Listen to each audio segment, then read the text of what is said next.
안녕하세요. 저는 50대 중반의 남자입니다. 살다 보면 아무리 노력해도 가질 수 없는 게 있잖아요. 다른 사람에게는 아무렇지도 않게 있는 것들이 유독 제게만 야박하다는 것을 깨닫게 되면 분노가 일기도 하지만 어느 순간 포기하고 받아들이고는 가질 수 없는 거라고 인정하게 되더라고요. 그게 저에게는 엄마라는 존재였습니다. 저를 낳아주신 엄마는 제가 기저귀 차고 그럴 때부터 없었습니다. 제 기억에 저는 그냥 엄마 없는 애였으니까요. 밥도 아버지가 차려놓고 나간 거 먹다가 남겼다가 먹었다가 했습니다. 언제부터였는지도 기억이 안 날 정도로 그냥 그랬습니다. 그러다 보면 아버지가 돌아와 제가 먹다 남긴 음식들을 치우고 새로 사온 음식들로 상을 채워주고는 했습니다. 한 번은 그러다가 음식이 상했는지 탈이나 대굴대굴 방바닥을 구르다 정신을 잃은 적도 있었습니다. 그 후로 냉장고에서 음식을 꺼내 먹도록 하더군요. 차가운 음식을 먹는 게 싫었지만 방법이 없었습니다. 음식은 그렇게 먹고 노는 건 골목의 아이들과 놀았습니다. 해가 질 때까지 실컷 쏘다니며 놀다 보면 다른 아이들은 엄마가 불러 집으로 돌아가곤 하는데 저는 아무도 저를 부르지 않더군요. 같이 놀 친구가 없으니 저도 집으로 돌아가 제대로 씻지도 못하고 아무렇게나 구겨져 잠이 들거나 놀고 있으면 아버지가 돌아왔죠. 술 냄새를 풀풀 풍기면서요. 다정한 목소리로 안아주거나 웃는 법은 없었습니다. 저를 툭툭 치면서 일어나 이거 먹어라 라고 하거나 먹어라 했습니다.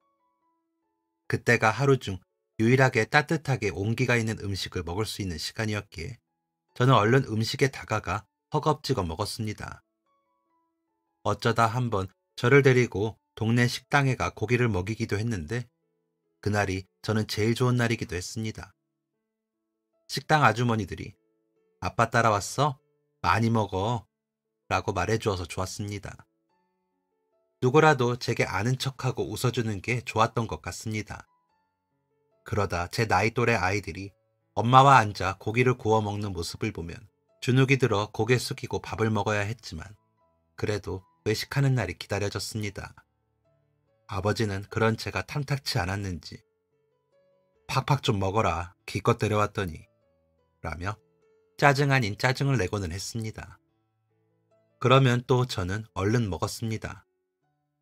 혹시나 저에게 다시는 고기를 사주지 않을까봐 걱정이 되었거든요. 학교에 들어가고 나서는 비 오는 날이 싫었습니다. 비가 오면 세상의 모든 엄마들이 학교 앞에 와 아이들을 기다리더라고요. 저는 그런 엄마가 없기에 다른 애들이 엄마와 우산을 다 쓰고 가버리면 그 앞에 혼자 남아 비가 그치길 기다렸습니다. 운이 좋은 어떤 날에는 비가 그쳐 갈 수 있었지만 비를 맞아야 했습니다. 가방을 머리에 이고 비를 맞고 뛰면서 울었습니다.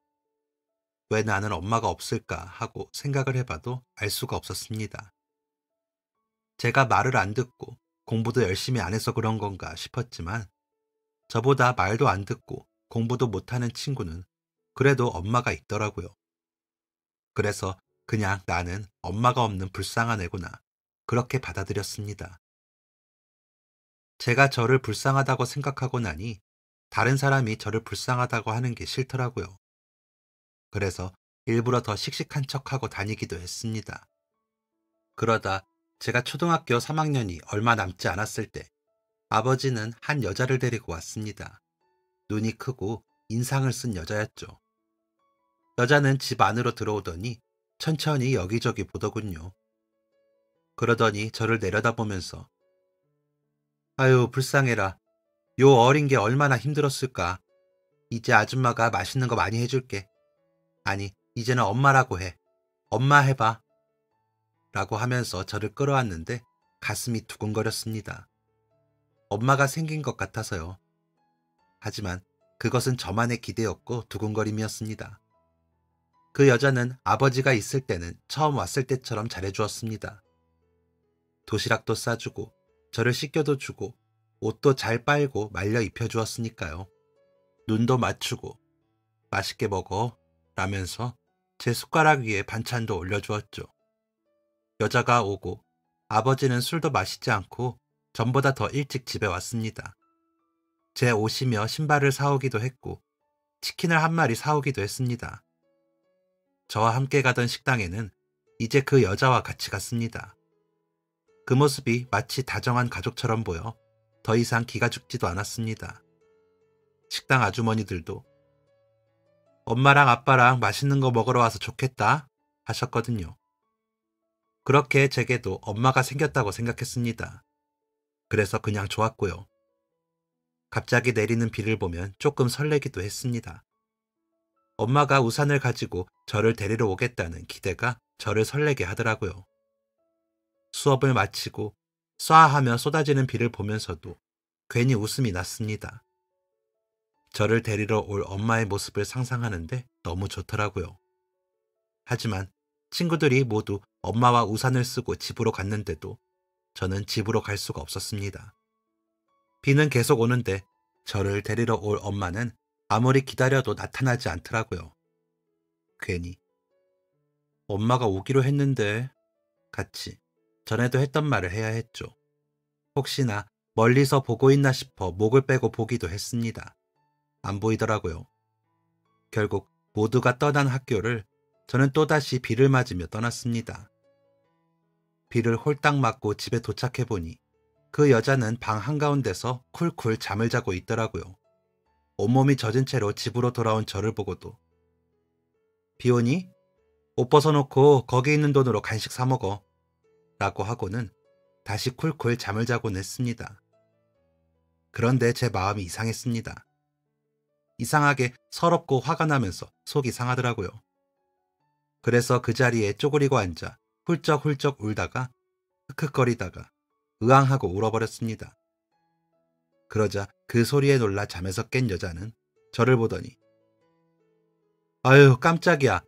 왜 울어? 옷이나 갈아입으랬지. 우는 소리 나서 놀랐잖아. 하더니 제 쪽으로 베개를 던지더군요. 제 몸에 맞진 않았지만 그 상황 자체가 서러웠습니다. 그래서 더 크게 울고 있는데 문소리가 들리고 아버지가 들어오더군요. 그러자 여자는 아까와는 다른 얼굴과 목소리로 저를 대하기 시작했습니다. 오늘 학교에서 속상한 일 있었어? 그렇다고 물건 던지면 어떻게 해? 라며 수건을 가져와 제 머리며 얼굴이며 닦아주더니 옷을 갈아입혀 주더군요. 아버지는 그런 저와 여자를 보더니 배고파 부침개라도 먹을까? 하면서 방으로 가 옷을 갈아입더라고요. 저에게는 더 이상 관심이 없어 보였습니다. 여자는 아버지에게 후다닥 다가가 헤헤거리며 웃었습니다. 저와 단 둘이 있을 때는 볼 수 없었던 두 사람의 그 얼굴을 보며 알 수 없는 기분이 들기도 하고 마음이 아팠습니다. 외롭다고 생각했죠. 그 여자는 제 엄마의 역할을 제대로 하고 싶어 하는 것 같지 않았습니다. 아버지도 그 여자가 저에게 밥은 잘 주나, 옷은 잘 입히나 이런 거에만 관심이 있었지. 저와 여자가 어떻게 지내는지에 대해선 관심이 없더라고요. 그런 아버지를 보며 저는 깨달았습니다. 제게는 엄마가 생길 수 없다고요. 아버지와 여자는 제법 사이가 좋아 보였습니다. 서로 마주보며 웃고 있었거든요. 눈을 맞추고 서로의 얼굴을 보면서 웃는 모습이 보기 좋았습니다. 비록 저에게는 그렇게 해주지 않았지만 그 둘은 그렇게 웃으니 집이 좀 따뜻해지는 것 같아 보기에 좋더라고요. 저는 외로웠지만 말이죠. 그 외로움이 차라리 평화로움이었다는 걸 그때는 몰랐거든요. 제가 중학교에 들어가자 여자는 점점 저를 향해 날카롭게 말하기 시작했습니다. 그러다 어떤 날은 아버지가 저를 불러 너 그런 식으로 할 거야? 라며 앞뒤 설명도 없이 화를 내면 뭐라고 대답을 할지 고민이었죠. 제가 쭈뼛거리며 대답을 못하면 아버지는 대답을 할 때까지 손바닥을 치셨습니다. 하지만 저는 팅팅 부은 손을 잡고 제가 뭘 잘못했을까 머리를 쥐어짜며 생각했지만 떠오르는 일이 없었습니다.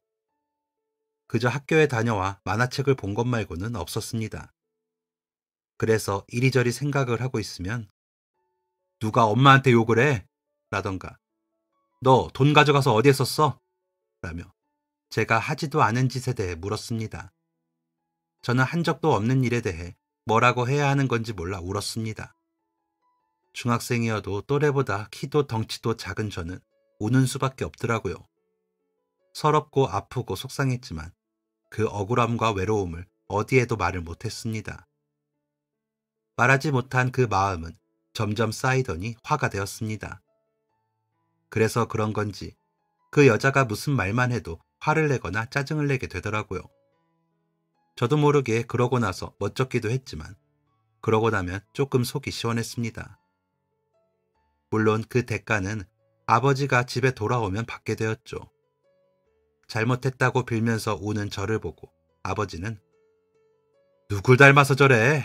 라며 소리를 치는 것으로 혼나는 게 끝나면 저는 울었고 아버지는 밖으로 나가셨습니다. 여자는 그런 저를 보며 통쾌하다는 얼굴을 보였습니다.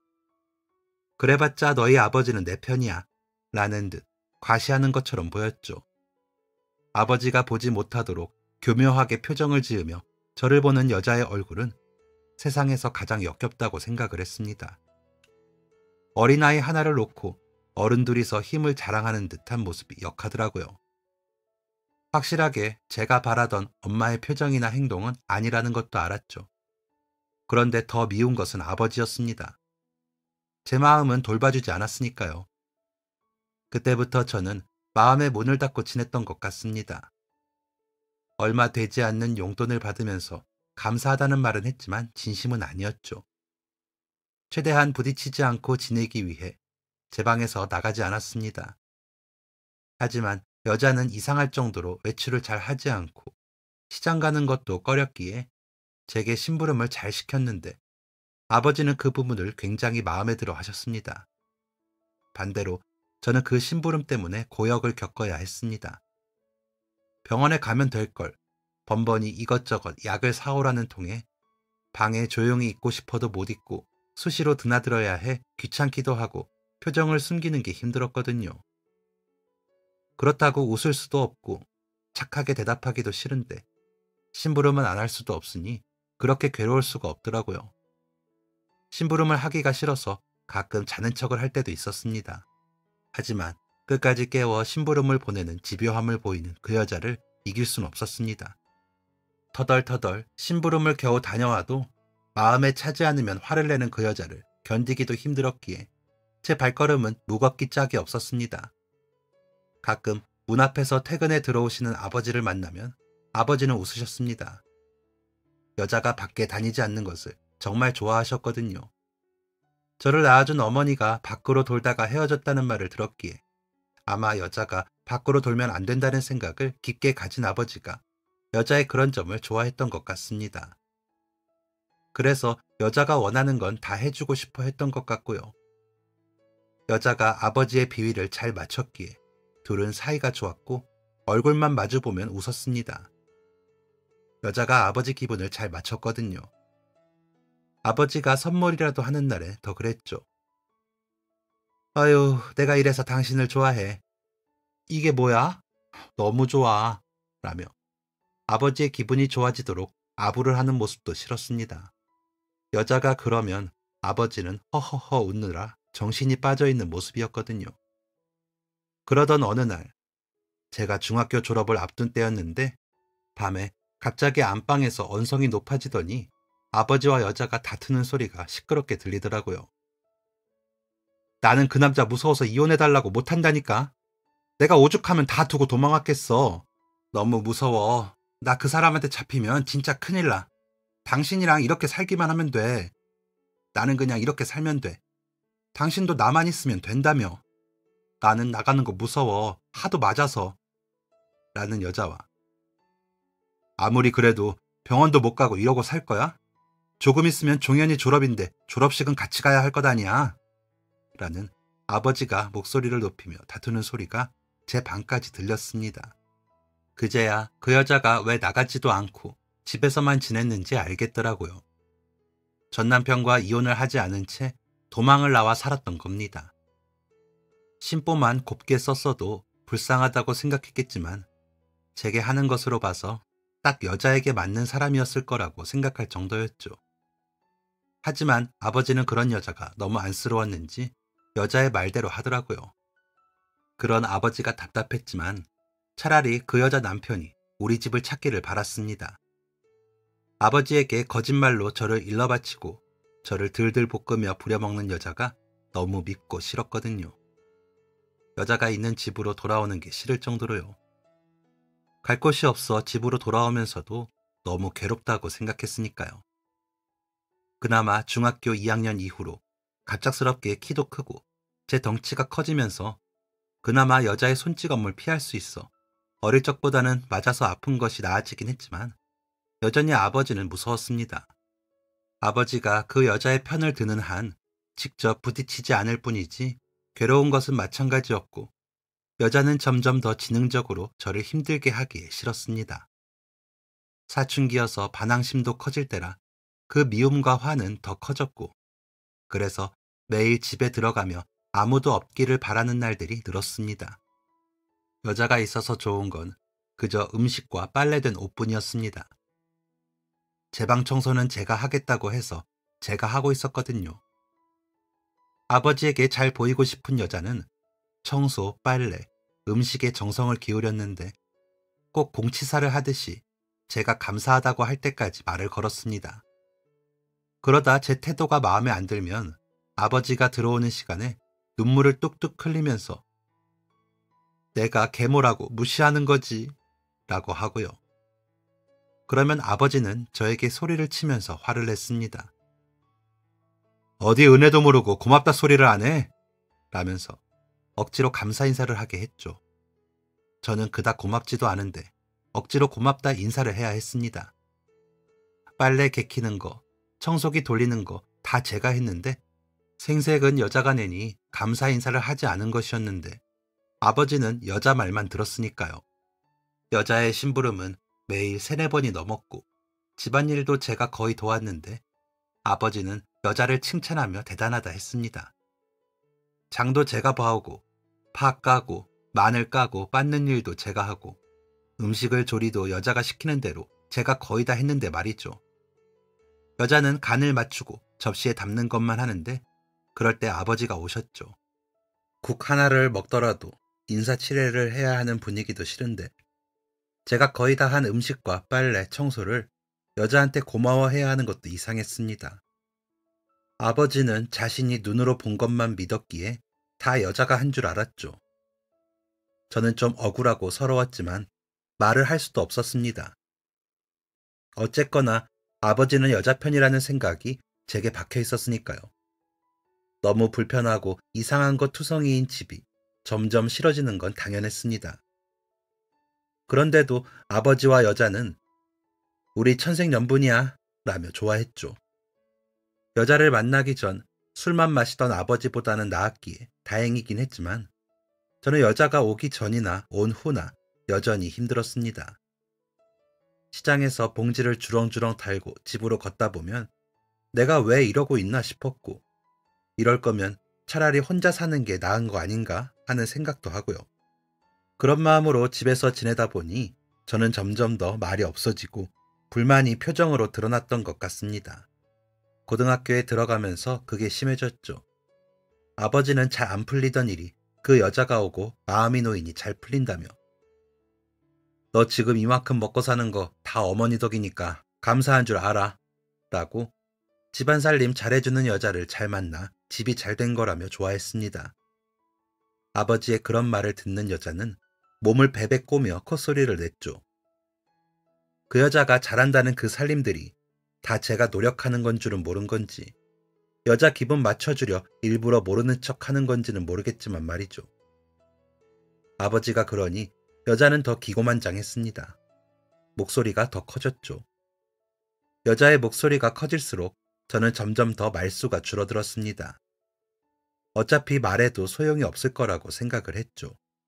그렇다고 제가 공부를 잘 하지도 못했기에 제가 무슨 말을 한들 아버지는 제 말을 믿지도 않을 거라고 생각했습니다. 저를 혼낼 때마다 너가 공부를 잘하기를 하냐, 부모한테 잘하기를 하냐? 도대체 부족한 게 뭐야? 내가 그만큼 벌어다 너 용돈 따박따박 주지. 너희 어머니가 음식 제때 해주지. 뭐가 문제이길래 너 할 일도 못하고 그따위야? 공부라도 잘하면 말을 안 해. 라면서 제가 말할 틈을 안 줬거든요. 그런 아버지 곁에서 여자는 아유 말도 마요. 방에 탁 틀어박혀서 심부름이라도 시키면 눈을 부라리고 내가 서러울 때가 한두 번이 아니에요. 어차피 하지도 않는 공부를 시킨다고 하겠어요. 그냥 그거는 포기를 해요. 엄한 데 투자하지 말고 라며 아버지를 위하는 척하며 저를 깎아내렸습니다. 아버지는 그런 여자의 말에 맞장구를 치며 저를 흘겨보았고요. 그때 느껴지는 그 모멸감에 상하는 자존심은 회복이 힘들었습니다. 그러다 보니 친구들 앞에서도 기가 죽어 말도 잘 못했죠. 여자 심부름하느라 공부할 시간도 없었는데 그건 쏙 빼고 이야기하는 여자도 밉고 그것도 모르면서 성적 타박을 하는 아버지가 더 미웠습니다. 세상에 혼자라는 생각에 사무치도록 외로웠는데 어디에도 의지할 곳이 없었습니다. 조부모가 계신 것도 아니었고 다른 친척이 가까이 지내는 것도 아니었으니까요. 그래도 세상 천지에 혈육이라고는 아버지와 저뿐이니 버텨보려고 했습니다. 고등학교 졸업할 때까지 버텨보고 도저히 안 되겠으면 일자리 찾아 집을 떠나 다시는 안 보고 살면 그만이라는 생각도 하기는 했죠. 아버지가 돈을 잘 버는 만큼 여자는 요구 조건이 점점 더 많아졌습니다. 보석이며 비싼 화장품, 옷 같은 사치품들을 좋아하더라고요. 외출도 못하는 여자가 옷도 동네 옷가게에 카달로그를 부탁해 배달해 입었으니까요. 비싼 옷을 많이 사니 옷가게에서 먼저 연락이 오기도 하는 것 같더라고요. 보석은 아버지에게 졸라 사다 달라고 하거나 화장품은 방문하시는 분들에게 사고요. 제게 청소를 시켜놓고 하나씩 꺼내 걸쳐보면서 콧노래를 부르는 모습이 마치 신데렐라의 새 엄마 같아 보여 악당처럼 보이기도 했습니다. 아버지는 재산이 늘수록 술을 마시고 온 날이면 자기 일을 물려받으라고 했는데 정확히 무슨 일을 하는지 재산이 얼마 있는지는 저는 알 수 없었습니다. 그냥 막연하게 어차피 공부 안 할 거면 졸업하자마자 아버지 일이나 도와 라고만 하면서 그 여자 눈치를 봤거든요. 그 여자는 아버지가 그러는 걸 싫어했습니다. 뭐야, 그래도 자식이라 이거야? 기껏 해봐야 소용없다는 게 이런 거야? 라며 아버지와 저를 흘겨보곤 했거든요. 말로는 아무것도 필요 없다 하면서요.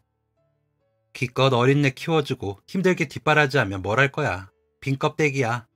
라며 밤이 늦도록 아버지를 들볶으며 잠을 못 자게 해 싸우는 소리도 들렸습니다.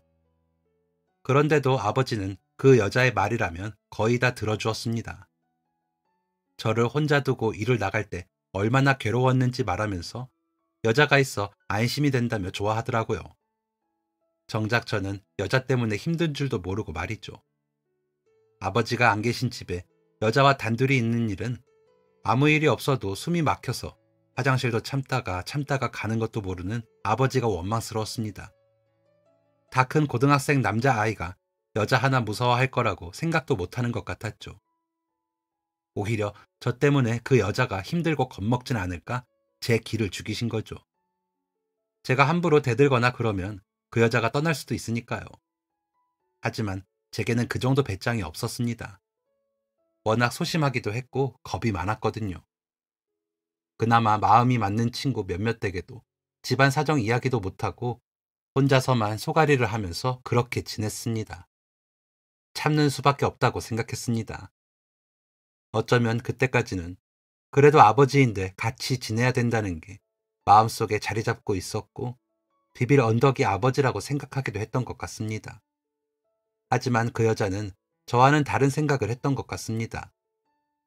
청소를 시키기에 거실에 청소기를 돌리고 안방으로 들어가 청소를 하는데 쫓아 들어오더니 여기가 안방이야, 알아?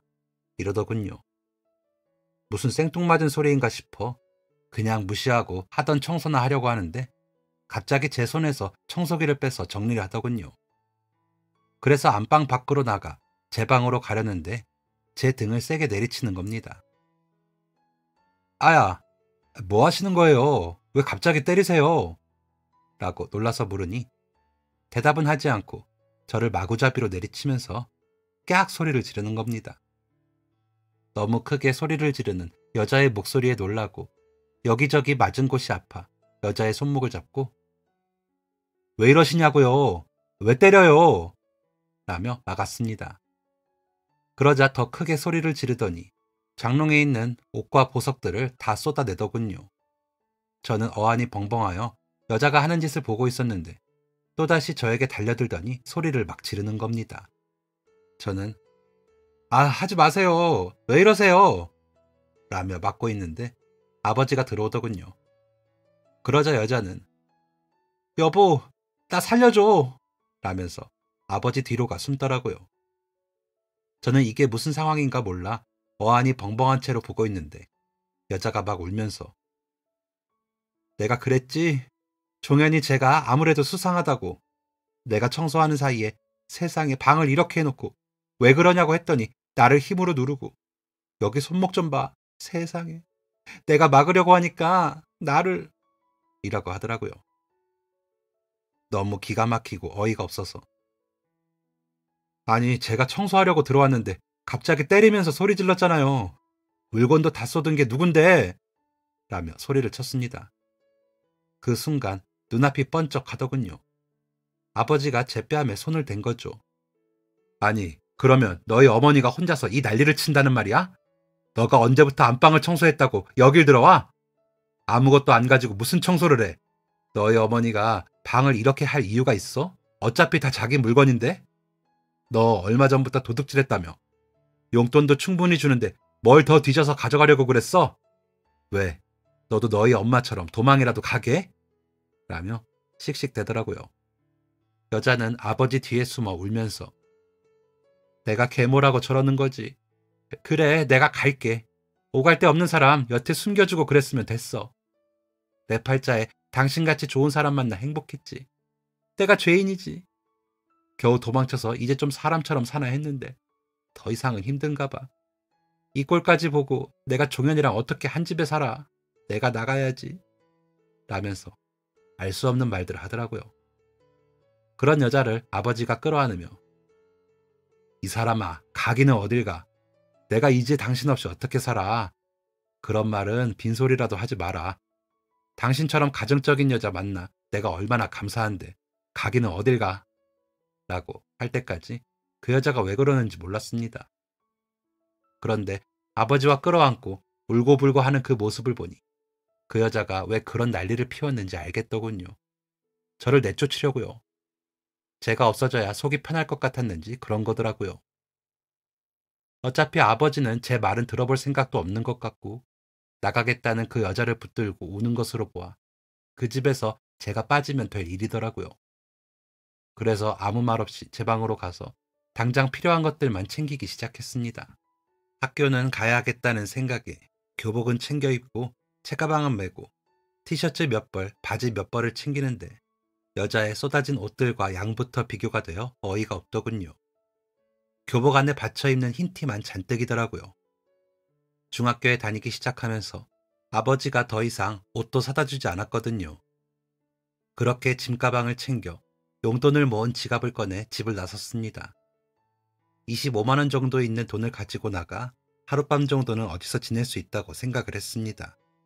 다시는 집으로 돌아가지 않겠다고 다짐을 하며 집을 떠났습니다. 아버지는 제가 나가는 것을 아는지 모르는지 부르지도 않더라고요. 막상 대문 밖으로 나와 걷는데 눈물이 났습니다. 어디로 가야 하나 싶은 막막한 마음에 한숨만 나더군요. 어찌됐건 밤은 나야 했는데 어디서 보내야 좋을지도 모르겠고요. 서성서성 거리다가 불이 켜진 곳으로 가다 보니 작은 여인숙이 보이더군요. 일단 하룻밤은 보내야겠다 싶어 들어갔더니 교복을 보고는 방을 안 주더라고요. 그래서 다시 걷다 보니 배가 고파 24시간 김밥집에 들어가 밥을 먹었습니다. 그런 순간에도 배는 고파지는 게 신기할 정도였습니다. 허겁지겁 밥을 먹고 나니 길 건너에 큰 병원이 보이더라고요. 동네에서 가장 큰 대학병원이었죠. 무작정 길을 건너 병원으로 들어섰습니다. 응급실로 사람들이 드나들기에 저도 그곳으로 갔습니다. 보호자 대기실이라고 쓰여있고 의자들이 줄지어 있더군요. 한쪽 구석에 자리를 잡고 앉아 벽에 기대어 졸면서 밤을 지냈습니다. 그날 밤 저는 여러 이유로 응급실에 실려오는 사람들을 보고 아무리 힘들어도 살자라는 생각을 했습니다. 비록 부모가 저를 버렸어도 팔다리 멀쩡하고 숨 잘 쉬니 일단 부딪히고 살아보자는 생각을 하게 되더라고요. 응급실은 정말 말 그대로 난리통이더라고요. 사고가 난 사람, 잠들었다가 숨이 멎은 사람, 노환으로 아픈 할머니 등등 생사의 갈림길에 놓인 사람들이 위급하게 밤새 실려오는 모습을 봤거든요. 그런 모습들을 보고 나니 아픈 곳 없이 멀쩡한 게 얼마나 감사한지, 제가 가진 것들이 얼마나 값진 것인지 깨닫게 되더라고요. 그래서 힘들게 졸면서도 제게는 값진 하룻밤이었습니다. 다음 날 아침이 되어 화장실에서 세수를 하고 일찍이 학교에 갔습니다. 교실에 제일 먼저 앉아 칠판을 바라보고 있는데 뭘 해야 할까 고민이 되더군요. 절대 아버지에게 의지하지 않고 혼자서 해결해야 한다고 생각했습니다. 그러려면 당장에 잘 곳과 밥을 먹을 수 있는 곳이 필요했습니다. 학교를 마치고 나서 일할 곳을 알아봐야겠다는 생각을 했습니다. 그때는 구인구직을 올려놓은 지역 광고 신문들이 있어서 등교하면서 몇 부 챙겨서 가긴 했거든요. 일단 숙식 제공을 하는 곳부터 알아봐야 했습니다.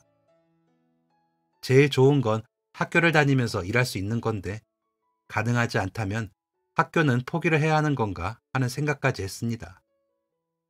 고등학교 2학년에 막 올라간 직후의 아이가 별 생각을 다 했죠. 그때는 그게 되게 큰 고민이었습니다. 고등학교 졸업은 해야 하니까요. 그날 오후 저는 구인신문에 적힌 대로 여기저기 다녀보기 시작했습니다. 다들 아직 학생이기 때문에 저를 채용할 수 없다는 말만 하더군요. 아르바이트여도 좋으니 돈을 벌 수만 있으면 다행이었던 겁니다. 그런데 저는 그때 무슨 고집인지 제대로 월급을 받고 일할 곳을 찾았습니다. 세상 물정 모르는 어린아이였던 거죠. 그러다 점점 저를 채용할 수 없다는 말만 듣자 마음이 다급해졌습니다. 그러다 폐차장인데 야간에 경비를 서는 일을 구한다고 써있더군요. 거기가 마지막 희망이라는 생각을 하며 교복을 입고 면접을 보러 갔습니다. 사장님은 저를 보자마자 학생이 돈 벌게요? 왜요? 라고 물어보시더군요. 왜 돈을 벌려고 하냐는 질문을 그때 제 살아생전 처음 들어서인지 저도 모르게 저의 사정을 대충이지만 술술술 이야기해버렸습니다. 말하는 중간에 울먹이기도 한 것 같습니다. 당장에 잘 것도 없다고 했고요. 그러자 사장님은 저를 한참 빤히 보시더니 그래도 기특하네요. 착해 보여요. 라고 하시면서 웃으시더라고요. 그런 말을 처음 들어봐 놀랐습니다. 제가 놀라자 더 크게 웃으시던 사장님은 제 앞으로 더 당겨서 앉으시더니 우리 폐차장은 밤에 차가 많이 들어와요. 매일 그런 건 아니지만 그래서 밤에 잘 못 잘 수도 있어요. 그래도 해볼래요? 라고 물으시더라고요. 저는 벌떡 일어나 고개를 숙여 인사를 하며 시켜만 주시면 열심히 하겠습니다. 하고 대답을 했습니다. 너무나 간절했거든요. 당장에 갈 곳도 없고요. 그런 저를 자리에 다시 앉히신 사장님은 오늘부터 시작해봐요. 전에 일하시던 할아버지가 이번 달 말까지 하시기로 하셨으니까 그 사이에 일 잘 배우고 원래는 그때 맞춰서 사람 구하려고 했는데 종영군이 당장 갈 곳이 없다고 하니 오늘부터 일 배웁시다. 할아버지가 일 꼼꼼히 잘하셨는데 이제 쉬신대요. 그러니까 일 잘 배우고 학교 마치면 바로 와서 쉬어요. 숙소에 식사도 해먹을 수 있거든. 이라며 웃으시더라고요. 안심이 되고 나니 다리가 풀리는 것 같더라고요.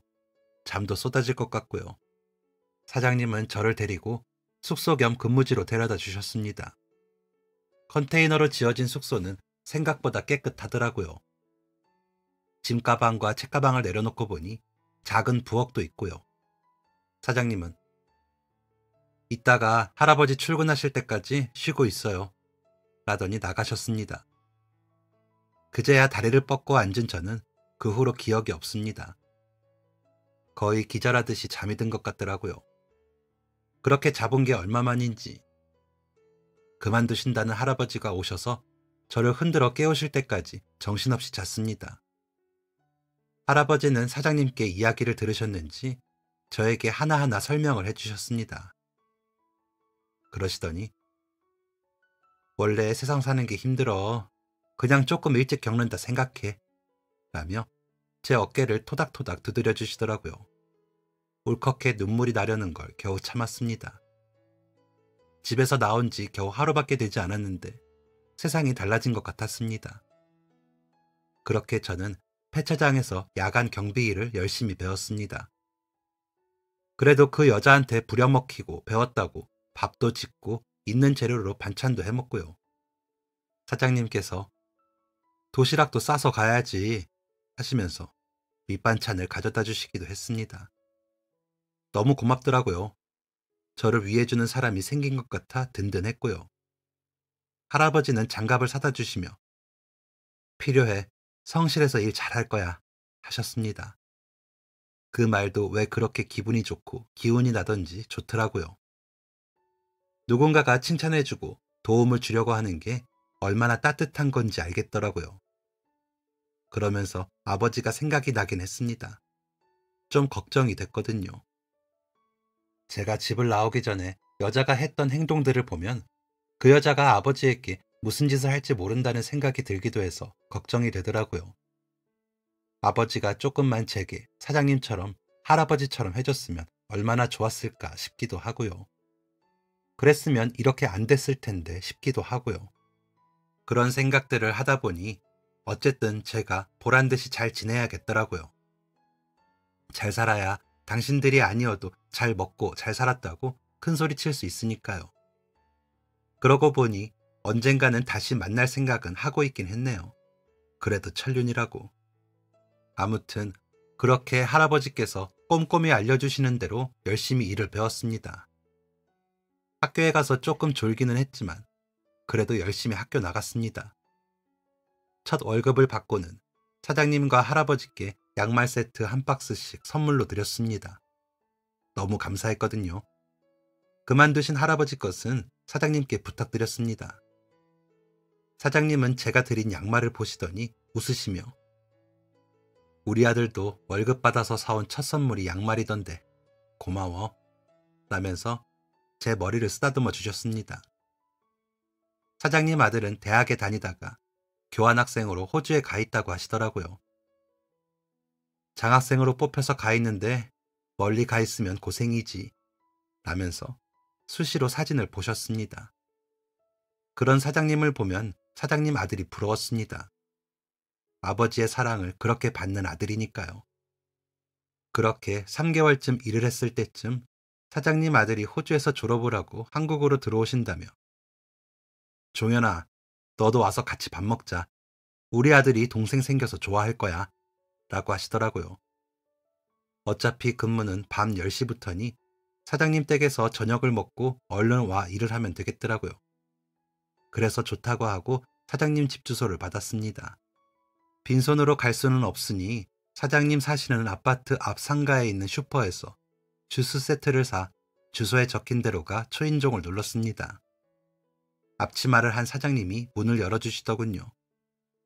그 뒤로 사장님과 똑 닮은 젊은 남자분이 같이 나오셔서는 어서와요. 아버지한테 이야기 많이 들었어요. 생각보다 더 잘생겼다. 하면서 사장님보다 더 환하게 웃으시더라고요. 쑥스러운 마음에 저도 웃었습니다. 사모님께도 인사를 드려야 할 것 같아 두리번거리니 아, 우리 둘뿐이에요. 남자들이 이러고 살아요. 하면서 또 웃으시더라고요. 아, 네. 하고는 머쓱해하며 있다가 밥을 먹었습니다. 가져다 주시는 반찬이 다 사장님 솜씨셨더라고요. 당연히 사모님이 계실 거라고 생각했는데 사장님이 직접 하신 것에 놀랐습니다. 굉장히 맛있기도 했고 정갈해서 보통 솜씨가 아니셨거든요. 식사를 마치고 아드님이 설거지를 하시는 동안 벽에 걸린 가족 사진을 보다가 저도 모르게 어? 하고 소리를 치고 말았습니다. 사장님은 제가 놀라는 것을 보고 애엄마야. 아주 나쁜 사람이지. 내가 저 사람 만나고 좋은 건 우리 아들 얻은 것밖에 없어. 내가 저 얼굴 안 잊고 꼭 잡으려고 가족 사진도 안 치웠어. 라고 하시더군요. 저는 사장님의 그 말을 들으면서 몇 번이고 다시 확인을 했습니다. 그 여자였거든요. 아버지와 우리 집에서 살고 있는 그 여자요. 너무 놀라 말도 못하고 있는데 사장님은 제가 놀라는 게 이상하셨는지 왜 어디서 봤어? 봤으면 말 좀 해줘. 저 여자 잡아야 하거든. 저 여자가 우리 아버지 어머니 돈까지 다 사기쳐서 가지고 도망을 갔어.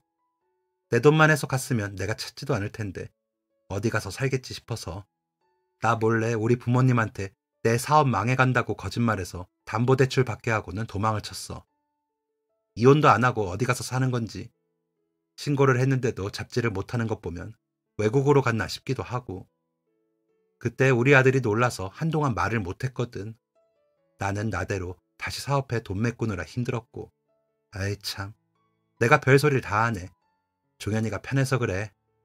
라며 씁쓸하게 웃으시더라고요. 그런 사장님께 사장님 저 여자 저희 집에 있어요. 저 구박하고 아버지랑 이간질해서 내쫓은 여자가 저 여자예요. 라고 떨리는 마음을 다잡고 겨우 말했습니다. 그 말을 들은 사장님도 놀라시더니 저를 다시 보시고 설거지를 하시던 아드님은 놀라 컵을 떨어뜨리셨습니다. 사장님은 얼른 달려가 깨진 컵부터 치우셨고 아드님은 소파에 앉아 한동안 멍하게 있으시더니 종현씨 미안해요. 집이 어디예요? 라고 물으시더라고요. 그래서 집 주소를 부르고 사장님은 어디론가 전화를 하시더니 잡은 것 같다며 어디로 오라고 저희 집 주소를 이야기하시더라고요. 저는 이게 무슨 일인가 싶어 정신이 없는데 사장님과 아드님은 나갈 채비를 하시더니 이런 건 종현이가 보는 게 안 좋은 것 같아. 일단 폐차장으로 가 있어. 다 정리하면 데리러 갈게. 라면서 저를 폐차장으로 데려다 주셨습니다. 저도 해야 할 일이 있으니 그렇게 하는 것이 좋겠다 싶었는데 궁금하더라고요. 한 새벽 3시쯤 되었을 때 눈물 범벅이 된 사장님과 아드님이 폐차장으로 들어오셨습니다. 아드님은 많이 우셨는지 눈이 많이 부었고요. 아드님은 저를 보고 미안해요. 내가 대신 사과할게요. 라며 사과를 하시더라고요. 사장님은 종현이가 고생 많았겠더라. 일단 그 여자는 경찰에 넘겼어. 우리 부모님 돈에 우리 누나들 돈까지 다 사기를 치고 가서 신고가 되었었거든. 남편한테 맞아서 가출한 거라고 했다며 신고되어서 잡힐까봐 거짓말 한 거라더라. 참나 아버님이 많이 놀라셨던데 가서 위로해드려 라고 하시는데 선뜻 가질 못하겠더라고요. 아버지가 저를 반길지 모르는 일이기도 했고요. 제가 나가지를 못하고 머뭇거리자 사장님께서 제 손을 꽉 잡으시더니 아버지가 집으로 보내달라 하시더라. 너무 미안하다고도 하셨고 진심이실 거야. 그 여자 말만 믿고 많이 혼냈다고 하시면서 우셨어. 처음엔 안 믿으시다가 우리 아들이 하는 얘기 듣더니 믿으시더라. 경찰서 같이 가서 확인하고 그제야 다 아셨고 얼른 가봐. 내가 데려다 줄게. 라고 하시는데 그제야 발이 떨어지더라고요. 집으로 가는 길이 낯설었습니다. 사장님이 집 안까지 저를 데리고 들어가셔 주셔서 겨우 집에 들어섰습니다. 고작 몇 달이었는데 집이 너무 낯설고 어색하더라고요. 아버지는 저를 보시고는 다가오지도 못하고 그 자리에 서서 우셨습니다. 그러더니 미안하다 종현아. 미안해. 내가 너무 바보 같았어. 나는 그저 너에게 제대로 된 가정을 만들어주고 싶었는데 너무 어리석었어. 라며 사과를 하시는 겁니다. 그 사과에 저는 아무 말도 못하고 울었습니다. 그날 날이 새고 점심때가 되도록 아버지와 저는 이야기를 나누었습니다. 저를 낳아준 엄마는 제가 2살이 조금 넘을 때쯤 아이 키우는 게 너무 힘들다며 이혼을 하자고 하고는 훌쩍 떠나버렸답니다. 나중에 알고 보니 아버지를 만나기 전에 알고 지내던 남자와 새로 결혼을 했고요. 어린 저는 키워야겠는데 친척도 없고 부모님도 일찍 돌아가신 아버지가 혼자서 아이를 키우기가 너무 힘드셨답니다. 처음엔 저를 데리고 다니셨대요. 제가 5살 되었을 때부터 놓고 다니셨답니다. 기저귀도 떼고 혼자 상해 있는 밥도 먹고 하기에요. 아버지는 오락실을 하셨는데 공기가 너무 안 좋고 소음이 크다 보니 제게 안 좋을 것 같았답니다. 아이가 뭘 보고 배울지 걱정도 되고요. 그래서 주인집 할머니께 부탁을 하고 아버지가 2시간에 한 번씩 와서 보셨대요. 몰래 보지 않으면 따라간다고 할까봐 몰래 보고 가셨다고 하더라고요. 그러다 제가 상한 음식을 먹고 탈이 나자 아버지는 새엄마라도 만들어주고 아이를 돌보게 해야겠다 싶으셨대요. 그때 그 여자가 눈에 든 거죠. 아버지 오락실에 청소를 하러 온 여자였대요. 그런데 바깥에도 잘 안 나가고 가게 안에서만 지내는 게 좋더래요. 아들 하나 있다고 하기에 그것도 좋았대요. 저를 잘 키워줄 거라 믿었다고요. 그래서 같이 지내자 하고 지내기 시작했는데 여자가 어디서 들은 정보라며 오락실을 대형 도박장처럼 만들자고 하더래요. 그래서 그대로 했는데 아버지가 벌던 돈보다 훨씬 잘 벌게 된 거죠. 그러다 보니 여자의 말을 더 믿게 되었고 따르게 되었다고 하시더라고요. 그런데 알고 보니 도박에 빠져 바람을 피우고 남편과 시댁돈을 사기쳤고 아이까지 버린 그런 여자였다면서 저에게 너무 미안하다 하시더라고요. 사장님 돈과 사기친 돈은 다 날리고 없다고 하더래요. 종현아, 아빠가 나쁜 거다. 너희 사장님이 다행히 간통으로는 고소 안 해주신다더라. 널 봐서 용서해 주신다고 하더라고. 내가 어리석었어. 그런 여자인 줄도 모르고 너가 그렇게 나가고 갑자기 집이랑 통장이랑 다 자기 명의로 해달라고. 그래야 자기도 마음이 놓인다고 하기에 해줄 뻔했는데 네 덕분에 라며 우시는 아버지를 보니 마음이 복잡해졌습니다. 아버지에게 큰일이 생기기 전에 막아서 다행이긴 했지만 13년의 시간 동안 그 여자와 한편이던 아버지를 용서하기는 힘들었습니다. 그래도 저를 잘 키워보고 싶었다는 그 말은 믿고 싶었습니다. 그래서 아버지, 저는 일단 지금처럼 지내보고 싶어요. 대신 아버지와 왕래는 할게요. 일요일은 쉬니까 집에 와서 있을게요. 그리고 아버지는 지금 하시는 불법적인 일은 접으세요. 다른 일 찾아보시는 게 좋을 것 같아요. 그렇게 하나씩 우리 다시 해봐요. 라고 하고는 저는 제 방으로 가 눈을 붙이고 저녁이 되어 출근을 했습니다. 사장님께 저 지내던 대로 지내기로 했어요. 아버지와 저도 시간이 필요해서요. 그래서 사장님이 괜찮으시다면 계속 일해도 될까요? 하고 여쭈어 봤습니다. 사장님은 종현이가 우리 보는 거 괜찮고 그럴 수 있으면 나야 고맙지. 우리 아들도 종현이 동생으로 생각하고 싶다고 하더라. 우리는 피해자들이니까 같이 잘 이겨내보면 좋을 것 같아. 라며 웃으시더라고요. 그 여자는 긴 재판 끝에 4년을 선고받아 감옥에 갔고 그 후의 소식은 모릅니다. 형, 사장님 아들에게 한번 연락이 왔는데 매몰차게 끊었다고 하더라고요. 저는 그 후로 폐차장 일을 열심히 배워 고등학교 졸업 후에는 정식 직원이 되어 일을 했습니다. 형은 번듯한 대기업에 들어갔고요. 그렇게 사장님 곁에서 오래 일을 하다가 10년 전쯤 제가 인수를 했습니다. 아버지가 좀 도와주셨고요. 아버지와는 그 후에 조금씩 왕래를 하다가 제가 군대에 다녀오고 같이 살았습니다. 집도 이사를 했고 아버지도 다른 일을 찾으셨고요. 다른 일을 하신다고 알아보시다가 사기도 좀 당하셨는데 열심히 하셔서 돈을 좀 버셨거든요. 부동산 중개인 시험을 보시더니 잘 되시는 것 같더라고요. 요즘은 저희 애들이랑 잘 지내시는데 저한테 하듯이 안 하시는 게 신기합니다. 제게도 아직도 용돈을 주시는데 모르는 척하고 받습니다. 형은 제게 그 여자에 대해 가끔 묻고는 합니다. 그런데 친아들인 형에게도 저한테 하듯이 그랬더라고요. 아버지한테 재산을 빼돌려서 자신이 쓰려고 했나 봐요. 끝까지 이기적인 사람이죠. 그 여자에 대해 묻는 형의 표정은 매번 쓸쓸합니다. 저도 친엄마나 새엄마나 다 그 모양이니 형의 마음이 이해가 갑니다. 사장님과 아버지도 불쌍하지만 형과 저는 무슨 죄인가요? 부모가 정신 못 차리면 자식의 마음에 상처를 주는 거라는 걸 누구보다 잘 알기에 형과 저는 정말 열심히 아이들을 길렀습니다. 다행히 형수와 제 아내가 좋은 사람이라 아이들도 잘 자라주었고요. 저와 아버님은 사장님과 형에게 많이 배우며 삽니다. 그래도 형은 사장님 사랑을 받아 그런지 배울 게 많더라고요. 자식은 부모님 뒷모습을 보고 자란다고 하죠. 비록 제 앞에 부모는 배울 게 없었지만 제 아이들에게는 좋은 것을 가르치고 싶어 노력하고 있습니다. 그 정성대로 전달이 되었길 바랍니다.